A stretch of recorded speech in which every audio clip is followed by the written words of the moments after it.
deuxième moitié des années 80, dans le sillage de The Legend of Zelda, apparurent de nombreux jeux mêlant action, aventure et RPG et tentant de reproduire la formule magique de Miyamoto Shigeru. La société Compile tenta sa chance en 1987 avec un jeu plein de charme, Mao Golvelius.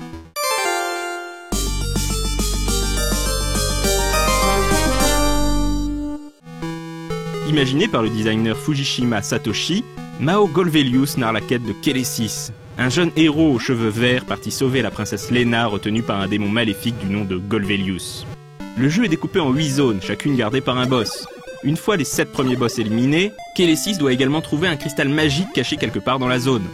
Une fois les 7 cristaux en sa possession, notre héros peut entrer dans la vallée maudite pour en découdre avec Golvelius lui-même. Le monde est vaste et les zones deviennent de plus en plus grandes et complexes au fil de l'avancée du joueur. L'une des particularités de Mao Golvelius par rapport à Zelda est l'alternance fréquente des gameplays. Tantôt le jeu se déroule en vue du dessus, tantôt en scrolling horizontal et tantôt en scrolling vertical. Lors de ces phases en scrolling vertical, le décor avance continuellement et le joueur doit éviter les ennemis et ne pas se retrouver coincé par les murs. Kélésis progresse en trouvant des grottes dissimulées dans le sol, qui apparaissent en tuant un ennemi ou en accomplissant certaines actions.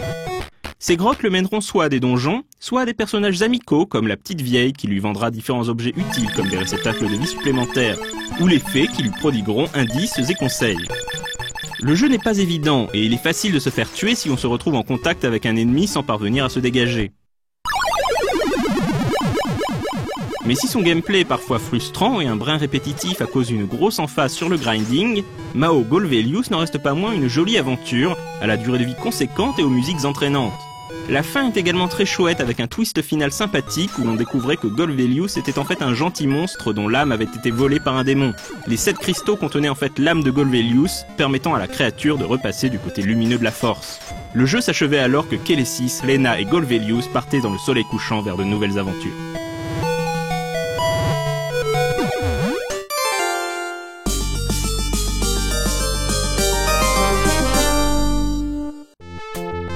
Si Mao Golvelius n'est pas un jeu parfait, il attirera l'œil de Sega qui décidera d'en commander le portage sur sa console Sega Mark III, connue chez nous sous le nom Master System.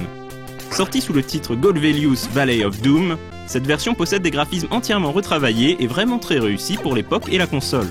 L'histoire est restée la même, mais les niveaux du jeu ont été entièrement remaniés. C'est donc une version alternative de Golvelius qui est offerte aux joueurs Master System.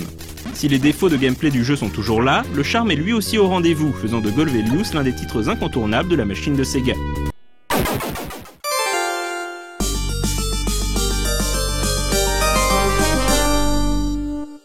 Fort du succès de Golvelius sur Master System, Compile décide de réaliser une nouvelle version du jeu sur MSX2.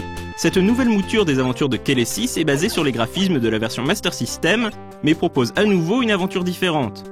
L'histoire reste globalement la même, à une différence près. Kélésis n'est plus un quelconque héros vagabond, mais le prince du royaume. Le jeu commence par une section inédite pour familiariser le joueur avec les contrôles et l'univers, dans laquelle il devra accomplir diverses quêtes pour les habitants de son village. Mao Golvelius sur MSX2 est encore une fois un excellent jeu, qui souffre malheureusement toujours des mêmes sempiternels défauts. On notera toutefois le somptueux character design, particulièrement lors des scènes cinématiques qui débutent et concluent l'aventure, et la bande-son encore une fois super péchue.